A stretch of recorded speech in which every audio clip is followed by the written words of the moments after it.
దాయాదుల సమరంలో ఈసారి పాక్దే పైచేయిగా మారింది. ఉత్కంఠ లేదు, హోరాహోరీ పోరు లేదు.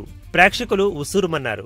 రోహిత్ 0, కోహ్లీ 5, ధోని 4 ఇలా మన టాప్ ఆర్డర్ పేకమేడలా కూలిపోయింది. ఛాంపియన్స్ ట్రోఫీని పాక్ ఎగరేసుకుపోయింది. చెబుతూనే ఉన్నాం, ఆరంభ మ్యాచ్కు అంతిమ సమరానికి పాక్ ఆట ఎంతో మెరుగైందని. హెచ్చరిస్తూనే ఉన్నాం, ఆ జట్టును తక్కువగా అంచనా వేస్తే మూల్యం భారీగా చెల్లించుకోక తప్పదని.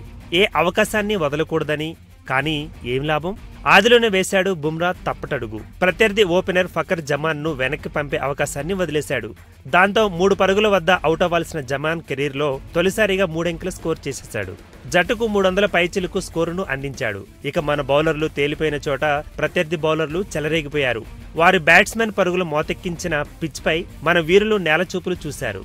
అంతా కలిసి ప్రత్యర్థి స్కోరులో సగం కూడా కొట్టలేకపోయారు. ఫలితంగా మహా జట్లను మట్టి కరిపిస్తూ వచ్చిన కోహ్లీ సేన తుదిపోరులో పాక్ చేతిలో చిత్తుగా అత్యంత చెత్తగా ఓడిపోయింది. టైటిల్ ను నిలబెట్టుకుంటుందన్న శతకోటి భారతావని ఆశలను అడియాసలు చేసింది. ఆరంభ మ్యాచ్ లో ఓడినా పుంజుకొని ఫైనల్ కు వచ్చిన దాయాది జట్టు ఆఖరి పోరాటంలో అద్భుతమే చేసింది.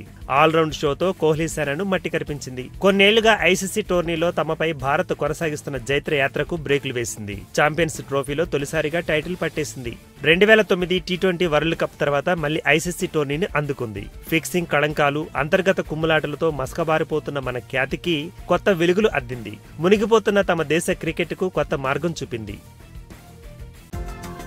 ఈ వీడియో గనుక మీకు నచ్చినట్టయితే లైక్ చేయండి, షేర్ చేయండి, సబ్స్క్రైబ్ చేసుకోండి.